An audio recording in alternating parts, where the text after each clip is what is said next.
Detective Bob Watts with Newport Beach Police Department. I conducted an investigation involving Christopher Aragon. He ran a credit card and identity theft fraud ring. The numbers were stolen off the internet. The original cardholder at the time when they were stolen did not know that. They often discovered that they were the victims of credit card theft upon receiving their statements or going online. One of the steps involved in making a credit card is obviously you're going to need the image that appears on the card itself.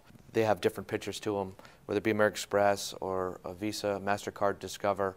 But the first thing is to get the image of both the front side of the card and the back side of the card. They then need to be printed onto the white plastic. These credit card printers are loaded up with the plastic.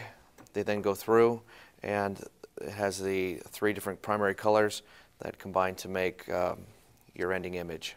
Now these printers are extremely expensive and can exceed usually $10,000, but they give a finished look to the credit card because instead of using, say, a laminate that would peel away or not look as professional, this prints the ink directly right onto the white plastic itself.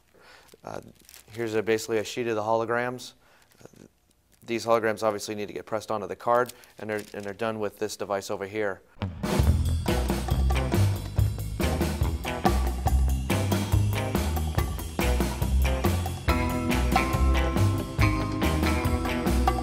This machine here has a 2-part process to it. It's responsible for embossing the credit cards and then placing the foil tipping onto the numbers itself. The credit cards start in here. They then run through the lower portion of the machine underneath the print wheel where the numbers are embossed. When I say embossed, this is what I refer to as these silver numbers on the credit card. This here is a print wheel, and it contains all the different characters of the alphabet and then numbers, and then usually some special characters. Then they move over to the next stage where the numbers are then tipped with the silver highlights. This here is the tipping process. It has the foil paper there, and as the card passes through it, it takes the silver highlights of the paper and places it onto the embossed numbers.